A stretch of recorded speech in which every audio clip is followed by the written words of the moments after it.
Welcome to the second episode of the Greater Plant City Chamber of Commerce web series, Be Informed. I'm Arlie Smoot, a member of the Plant City Chamber of Commerce. First, I want to give a big thank you to Pipe Pros for sponsoring this episode. And today, I have the honor of talking with Hillsborough County Sheriff Chad Chronister. We'll talk about Hillsborough County Sheriff's Office, law enforcement policies and initiatives, including things like social justice. Now, many of these issues are frankly often more opinion than facts. And today we're going to cut through the noise and hear the facts directly from HCSO. So I'm really excited. Welcome.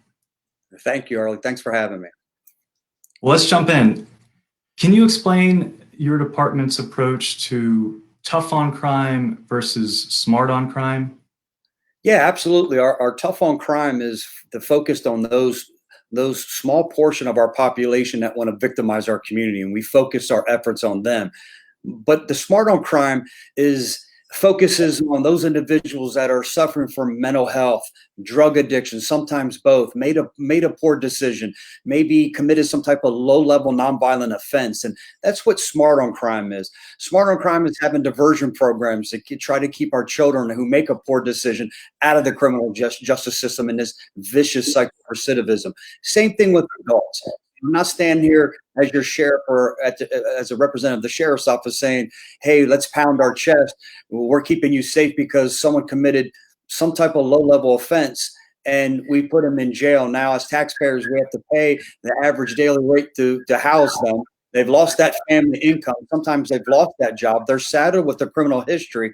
And once again, we're back in that cycle of recidivism. So that's what being smart on crime is. A lot of the prevention and preventative programs that we've implemented, the diversion program, and then our crime reduction strategies. And all this being smart on crime, it has so many benefits. And at the same time, I think one of the biggest benefits is allows us to focus on that small portion of population that want to commit violent crimes and keep our community safe. Can you give some examples of what some of those diversion programs are? Yeah. The juvenile diversions one may be maybe something school related.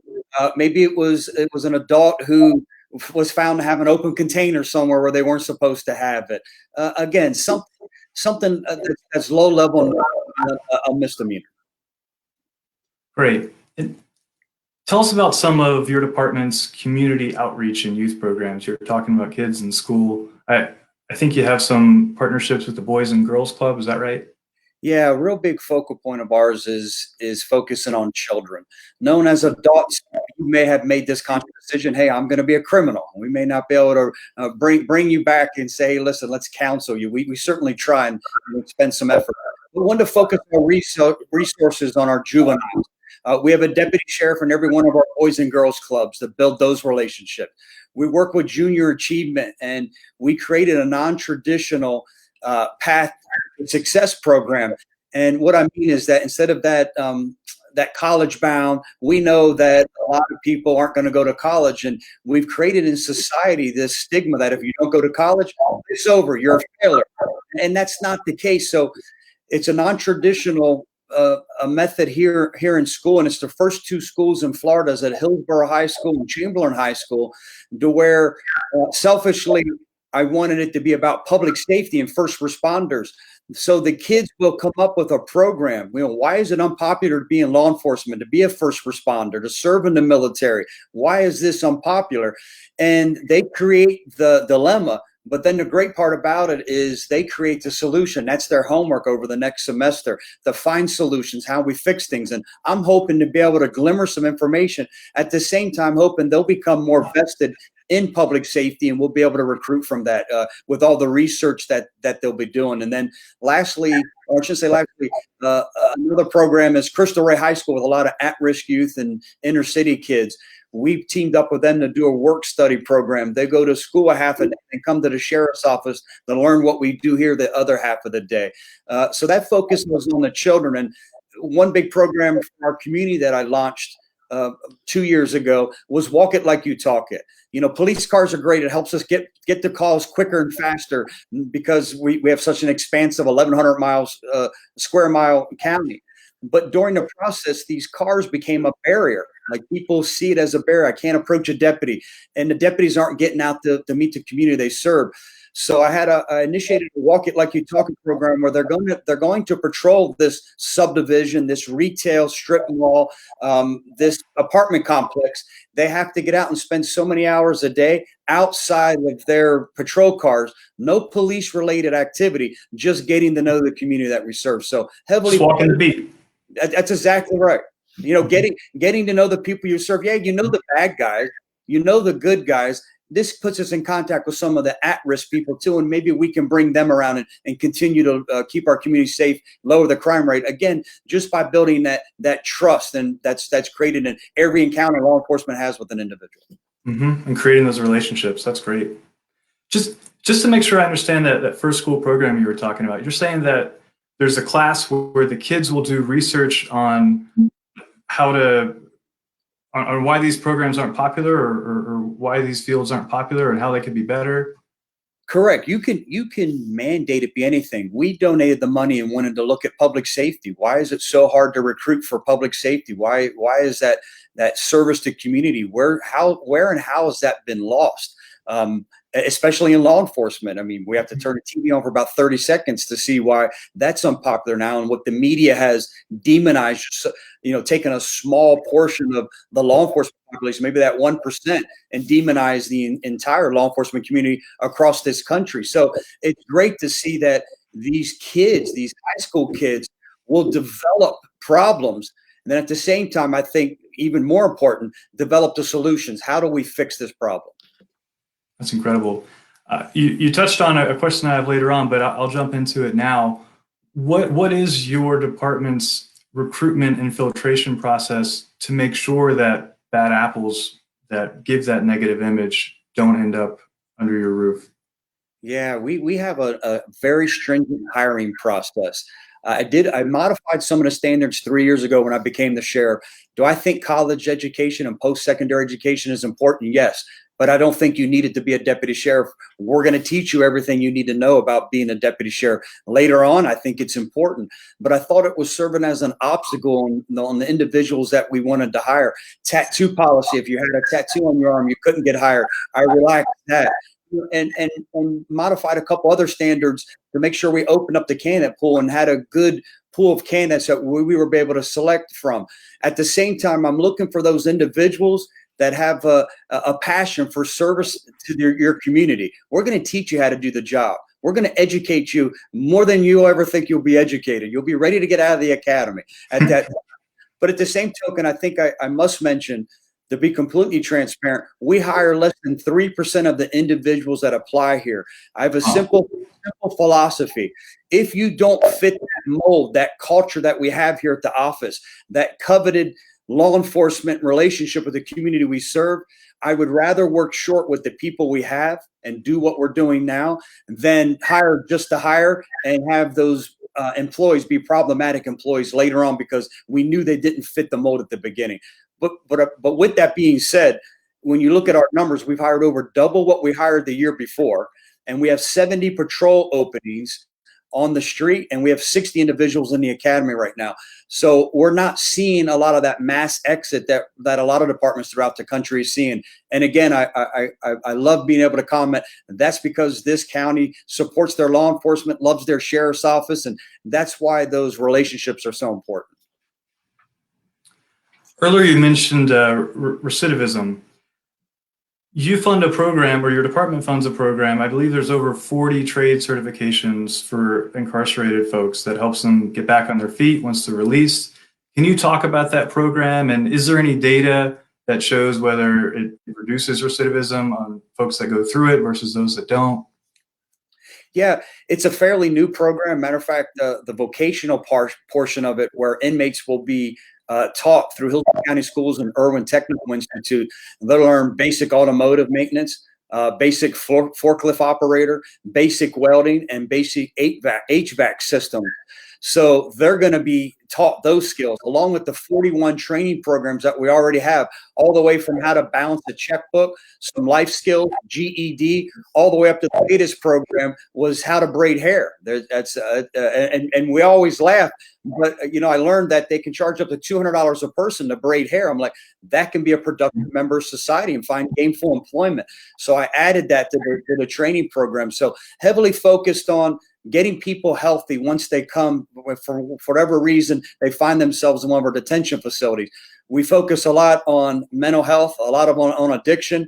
So we wanted to get you healthy and then get you some type of skill set, whether it's educational or vocational. And then now we're working with the trade unions and Career Source Tampa Bay to get them gainfully employed. I think that's the only way that we're going to truly break this cycle of recidivism.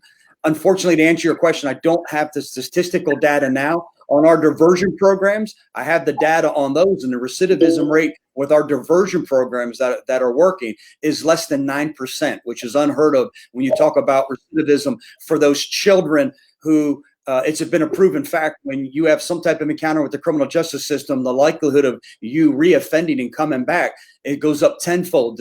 So to have recidivism being less than 9%, 9 people out of 100 who participate in this program is exceptional, which only affirms that we have the right programs in place. Yeah, that's incredible.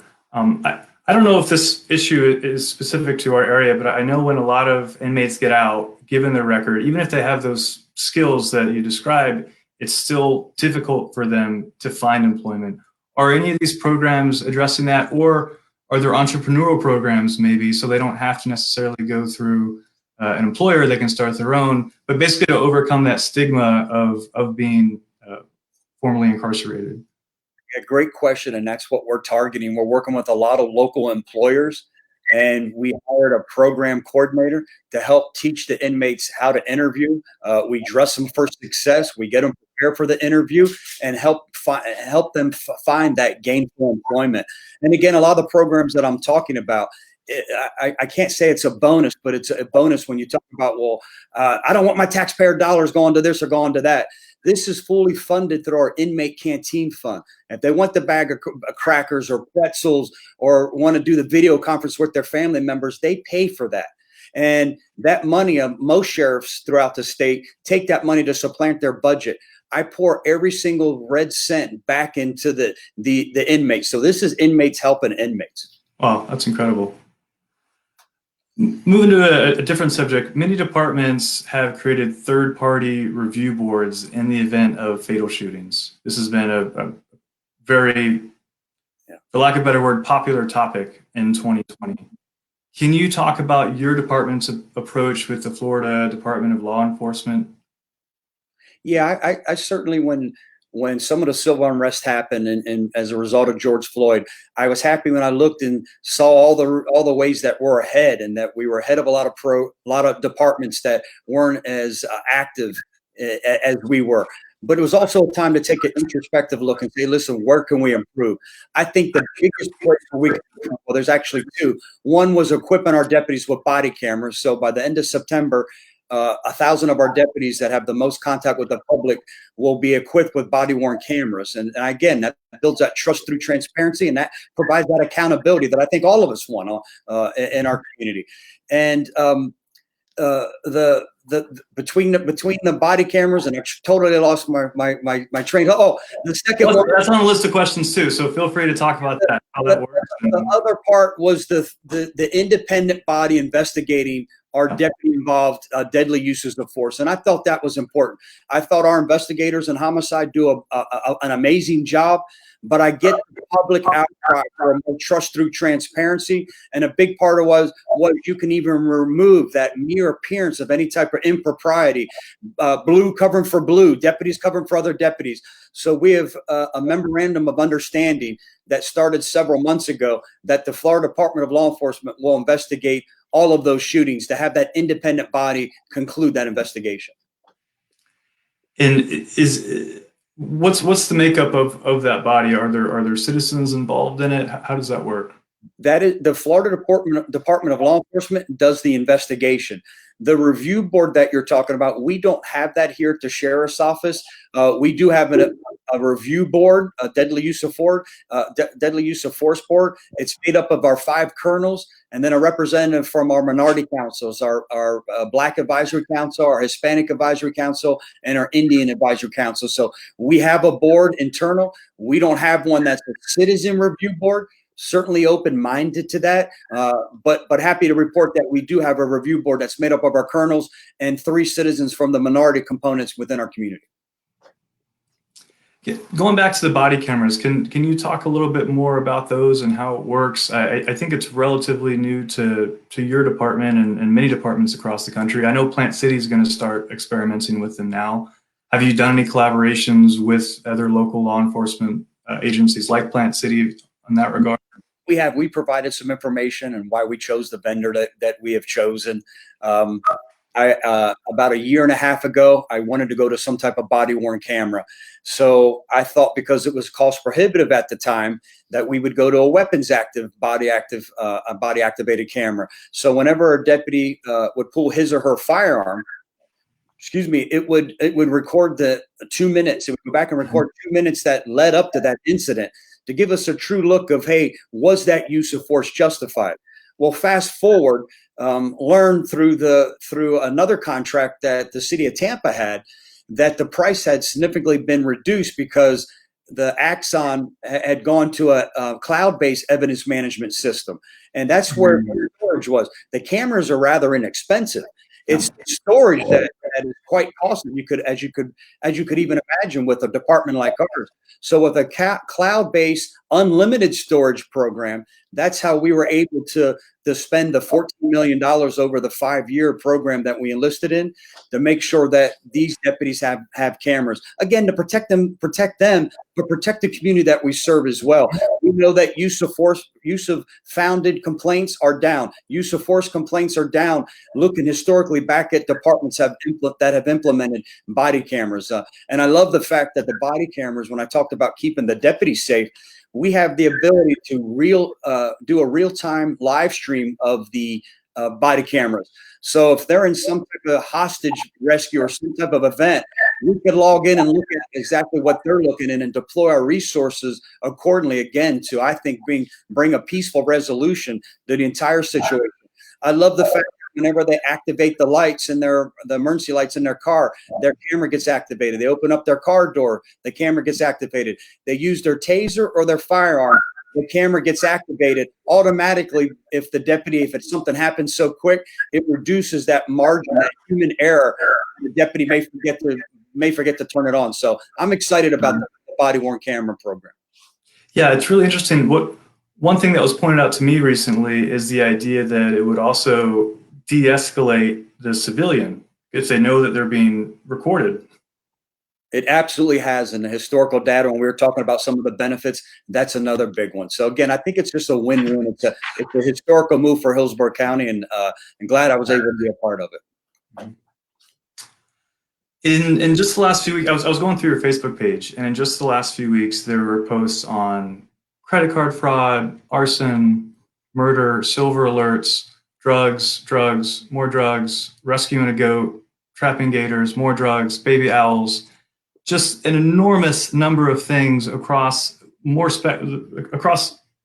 board of everything. Is it fair for the community to ask a single institution to be responsible for such diversity of issues? Yeah, my thing is there's always a bunch of finger pointing. They are responsible for this. They are responsible, and I always tell people, who's the they? We're all responsible for that. But just like the fact you hear a lot of calls for defunding the police and that we should hire social workers. Well, we hire social workers here that go out with our behavioral health deputies and respond to calls for service, and those individuals that are high utilizers of the Baker Act. So we're doing that. We're taking those proactive steps. We make sure everyone has suffered from some type of mental health crisis that comes into our jails, whether we get them additional medication, we get them medication or better medication, whatever it may be. When they leave with 30 days worth of medication, because what we found is when they weren't when they didn't have that constant monitoring or that case manager, they would revert back to that illicit drug. And you go back to Facebook, it says drugs, drugs. A lot of that's tied with mental health. They don't have a permanent case manager. They don't have a place where they're getting that daily treatment or treatment period. So they turn to that illicit drug. Now they have to fund that illicit drug. So now they're conducting the burglaries and the thefts and everything that you see on Facebook that we're trying to be preventative. Make sure our public, hey, listen, this is what's going on in your community. Talking about just this afternoon, I'll talk about credit card skimmers at gas pumps, how they're attaching a little card reader in there and stealing an individual's identity. And you could only imagine they could get thousands and thousands of credit card data and personal information within minutes, within an hour, I should say. So it's making sure that you're looking at the gas pumps and that evidence tape hasn't been broken, that daily tape that they need to put on. A lot of people don't even know that exists. So it's just making sure that we're doing everything we can to make sure our community doesn't become victims to begin with. Mm-hmm. And drugs being, I mean, I don't know if the data backs this up, but it feels like drugs are, I'll simplify it and say, this simple issue that cause so many other crimes. You're 100% true in your depiction. There's a nexus with drugs with almost every crime that you see, with the exception of those crimes of passion. When you see people acting, they turn into that code red because whatever the case may be that made them so violent. Other than that, you can almost link most crimes back to some type of nexus, the drugs and drug addiction. And now we see this more prevalent. It's tied to not only drug addiction, but mental health. And you can understand what a recipe that is, why we've had to take such proactive approach to make sure that we reduce that type of dilemma or epidemic here in Hillsborough County. Mm-hmm. And feel free to pass on this question because it may be wading into an area that isn't your domain, but do you feel like there's legislative things or just things that could help your job and your department's job easier in regards to drugs and preventing all these crimes in the first place by helping minimize those habits? Well, I think what we need to do is focus on the dealers. It's not the drug addict. They have a disease. It's the addicts who are feeding into this strictly for profit purposes. When you see the number of overdoses that continues to skyrocket, it's because they're putting profit over people's safety. They're cutting that heroin that's become so cheap now, so it's become the drug of choice. They're cutting it with fentanyl, which is even cheaper, but it's just probably the most dangerous single substance I'm aware of, and mixing it. They're not trained chemists. Again, they cut it as much as they can for profit purposes, and now we're seeing these type of overdose deaths that we're seeing. So I love when you talk about legislation. They passed legislation a couple years ago. If you deal drugs and you deal this poison and someone dies, you can be held accountable. And we've had our first case on the state level and here on the local level that we've arrested individuals and indicted those, holding them accountable for the person who they killed because of the heroin and fentanyl laced concoction that they dealt caused this person to die. And when I say drugs, I'm glad that you clarify, because in my mind, I'm talking about meth, heroin, and especially fentanyl. Fentanyl scares me more than just about anything in the world. The idea that this drug exists, and you spoke to the potentness of it, and just the way it can move because it's so potent. It's really scary. Beyond scary when you think about the area on the top of a pin cap is enough to kill somebody. That's some scary stuff. It really is. Are there specific department policies or initiatives that you're especially proud of? You've talked about a lot of them. Maybe some that you feel like are unique to your department that could be a model for other agencies? Yeah, certainly. And I say this without any type of arrogance. I'm very proud of our. Give you permission. Because I'm very proud of our Resurgence program. These are our veterans who go out and serve our country. They come back with a plethora of issues, and they're not getting access, or they don't have the help to transition back in the community. Now they find themselves in one of our detention facilities.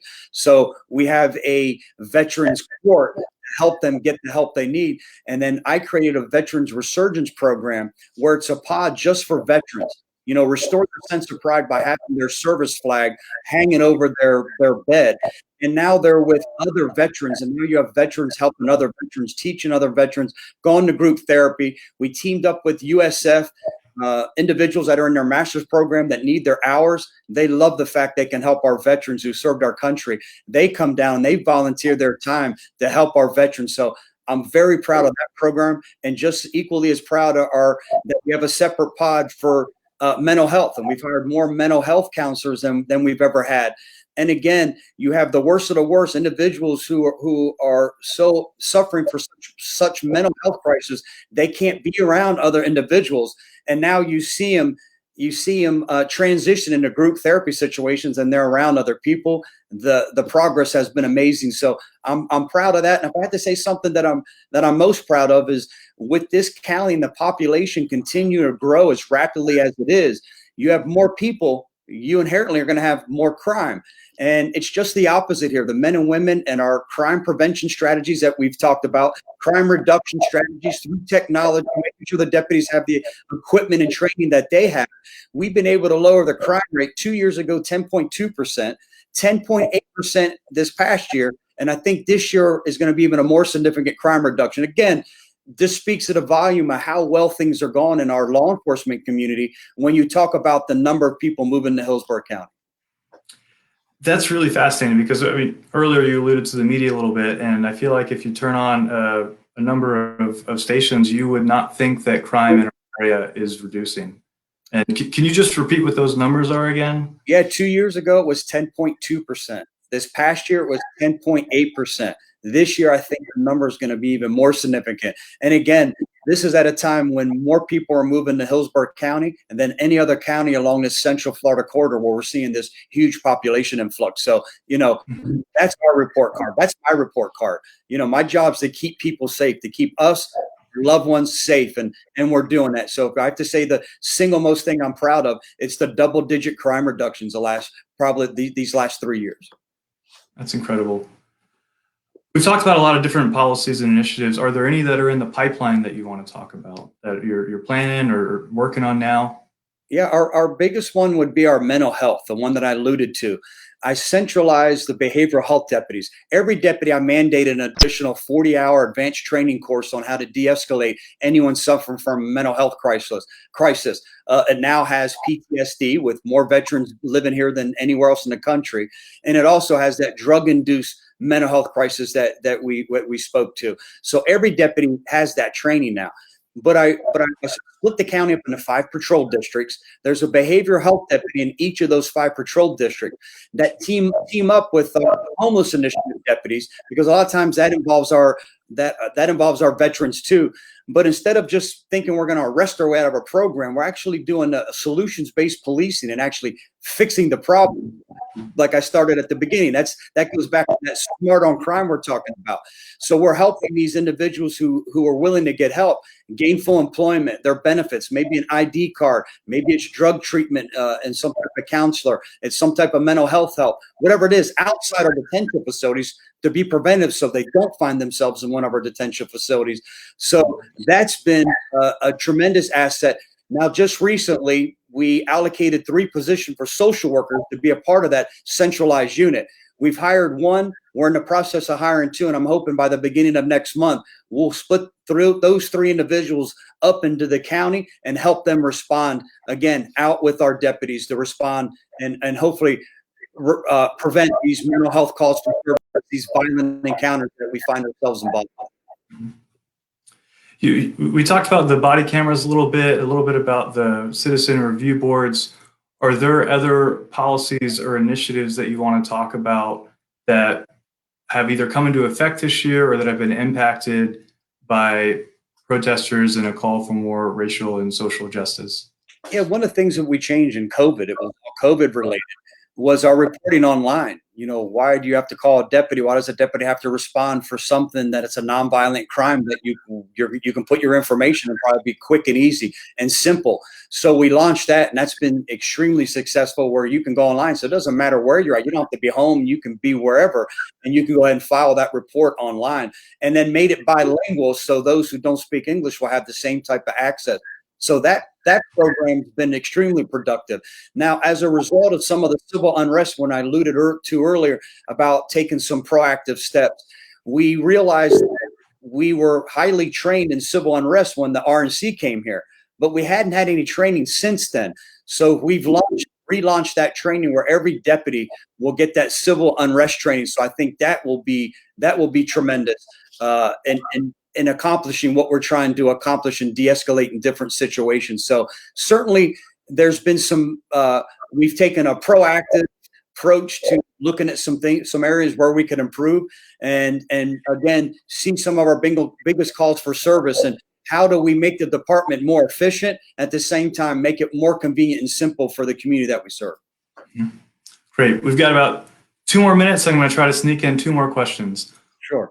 What can citizens do to support both you and your officers and the department's goals to move toward greater racial and social justice?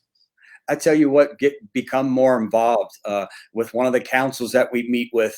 We now have a council that we meet with that includes the ACLU, the NAACP, and a head of each of the law enforcement agencies represented here. And we've made some great strides with that. We meet once a month here. But again, I think it's just being supportive of law enforcement right now. We know how unpopular it is. And I tell you what, a simple thank you when you see a deputy sheriff doing their job, it goes a long way. And from a law enforcement perspective, we have to make sure that we're constantly reminded this cherished relationship we have with our community, and that every encounter counts. It's how we treat people. We're in the service industry. We provide a service. When you provide a service, you can always get better. And you have my commitment. We're going to continue to improve that service and be the best law enforcement agency here in Hillsborough County. Great. Okay. I'm going to start 3 sentences. And if you don't mind, I'd like you to finish the sentence, and you're free to pass on any of these. Go ahead. First, a key trait, habit, or skill that has led to success in my life is? Being open-minded. A book or movie that has inspired me is? Oh boy, everyone's going to think wrong of me. The Notebook. I'm a hopeless romantic, so my wife and I, it's The Notebook, and everyone can laugh. No one's here to judge. No one's here to judge. But it would be just to remind everyone that love conquers all. And the way he built that house, it was well crafted. Yes, it was. 30. I wish I knew. I wish I knew now what I knew 29 years ago when I was a brand new deputy, but there's no such thing. So again, it goes back to the first sentence, just continue to be open-minded to change. Wonderful. Thank you so much. This has been fantastic. If the viewers found this video valuable, please share it and support the Plant City Chamber of Commerce. Please consider joining. Another big thank you to Pipe Pros for sponsoring today's episode of Be Informed, and a huge Sheriff Chronister and everyone at your department for keeping us safe and for you joining us today. If people want more information, how should they follow you on Facebook? They can follow me on Facebook. We have at HCSO Sheriff, Team HCSO is our website. You brought up before, we push stuff out. We believe that's important to build those relationships, so we push it all out. We try to make sure that we're building that relationship with the community we serve. And Arlie, I can't thank you enough, and thank you and the Plant City Chamber for everything you do for our community. Thank you so much, Sheriff. We really appreciate it. Thank you.